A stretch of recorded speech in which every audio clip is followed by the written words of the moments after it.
काबिज इसराइली फौज ने जुमेरात की सुबह मकबूजा मगरबी किनारे और अल कुद्स में वसी पैमाने पर घरों पर धावा बोलते हुए दर्जनों फलस्तीनी शहरियों को गिरफ्तार कर लिया है। जी हां, इसराइल किसी न किसी बहाने फलस्तीनियों को परेशान करने की हर मुमकिन कोशिश कर रहा है और न सिर्फ ये कि जा बजा फलस्तीनियों की मौतें हो रही हैं, बल्कि गिरफ्तारी का अमल भी इसराइल ने तेज कर दिया है। इस दौरान रामल्ला के शुमाल यानी नॉर्थ में एक शहरी के घर को मैदानी तफ्तीशी मरकज में तब्दील कर दिया गया। यानी कि जहां इसराइली पुलिस या इसराइली फौज चाहती है, वहां पर वो लोगों को परेशान कर रही है, हिरासा कर रही है। जो खबर अभी आपको मैं दे रहा हूं उसके मुताबिक ये हुआ है कि मगरबी किनारे यानी जो वेस्ट बैंक तो मगरबी किनारे और अल कुद्स में वसी पैमाने पर घरों पर धावा बोलते हुए, घरों पर छापे मारते हुए दर्जनों फलस्तीनी शहरियों को गिरफ्तार कर लिया है इसराइली अफवाज ने। इस दौरान रमल्ला के शुमाल में एक शहरी के घर को मैदानी तफ्तीशी मरकज में तब्दील कर दिया गया। मकामी जराए यानी लोकल सोर्सेज के मुताबिक तुलकरम में काबिज इसराइली अफवाज ने मुतअद्दिद इलाकों पर हमले किए और कार्रवाई के दौरान जाहिया उक्ताबा से साबिक असीर मुनीर अबुल हला और नूर शम्स कैंप से नौजवान उस्मान अल गौल को गिरफ्तार कर लिया। यानी बेदरीग इसराइली फौज जहां चाह रही है, वहां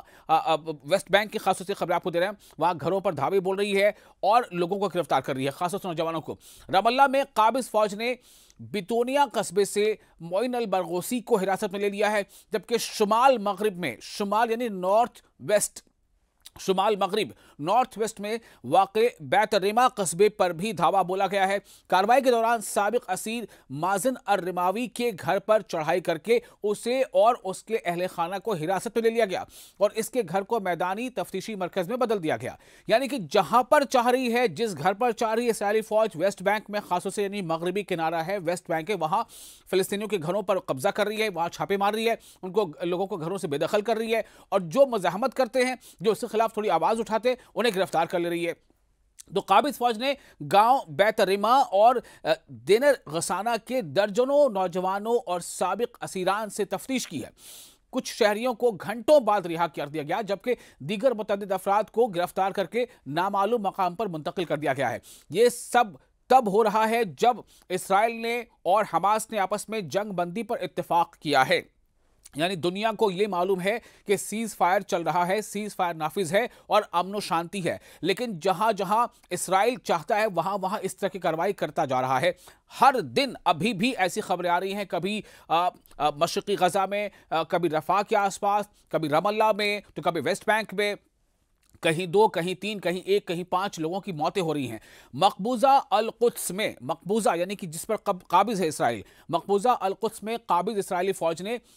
अलराम कस्बे से कम उम्र फलस्तीनी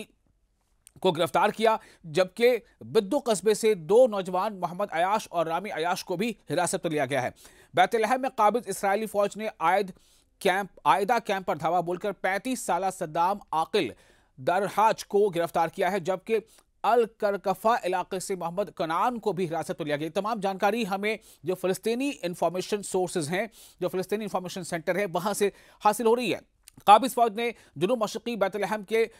तक्को कस्बे और जुनूबी गांव तास में भी कार्रवाइयां की हैं, ताहम वहां किसी की गिरफ्तारी की इत्तला नहीं मिली है। यानी ये जो सोर्सेज हैं वो ये जानकारी दे रहे हैं, ये गिरफ्तारियों की मुहिम काबिज इसराइल की उस मुनज़्ज़म पॉलिसी का हिस्सा है जिसके तहत वो रोजाना की बुनियाद पर मगरबी किनारे और मकबूजा अल कुद्स में निहत्ते फिलिस्तीनियों को खौफ और दहशत का निशाना बनाता है। और निशाना बनाने के कई और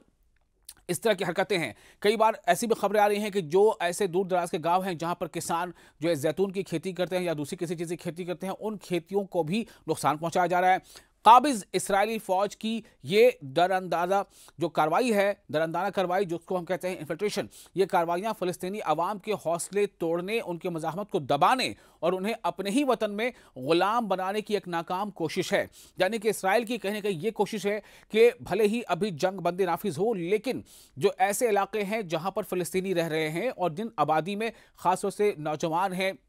तो उनके हौसले को पस्त करना, ताकि आइंदा कभी वो इसराइली अफवाज के सामने मुकाबले की नीयत से डट ना सके, खड़े ना हो सके। तो ये सब कुछ चल रहा है इंक्वायरी के नाम पर, छापेमारी के नाम पर, और इस नाम पर कि फिलिस्तीनियों को जहां चाह रहे हैं वो ये इल्ज़ाम लगा देते हैं कि ये जो है उल्टा इसराइली जो फौजी हैं उन पर ये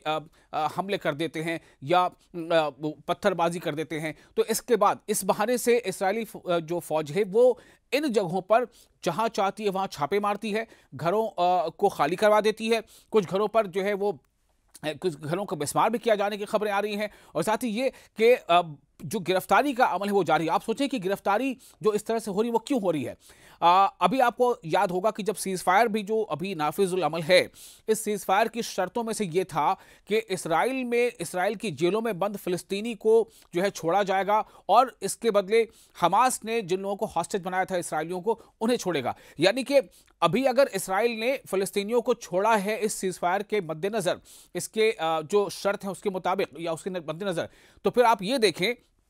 कि हर दिन ऐसी रिपोर्ट्स वहां से आ रही हैं कि कभी 10, कभी 5, कभी 2 ऐसे फिलिस्तीनियों को इस्राएली फौज गिरफ्तार भी कर रही है। यानी कि कहीं ना कहीं कोशिश यह है कि फिलिस्तीनियों को डरा कर, धमका कर, कमजोर बनाकर रखा जाए और उनके लोगों को गिरफ्तार करके रखा जाए ताकि वो जो है ज्यादा मजाहमत ना कर सके। तो ये इस वक्त सूरत हाल है। हमारी ये कोशिश है, न्यूज़ 18 इंडिया का सोशल मीडिया प्लेटफॉर्म जो आप देखते हैं, हमारी ये कोशिश है कि वहां जो कुछ रूनुमा हो रहा है अलग अलग जराए से हम खबरों को इकट्ठा करके आप तक पहुंचाते हैं, ताकि आपको ये पता रहे कि इस वक्त जबकि सीज फायर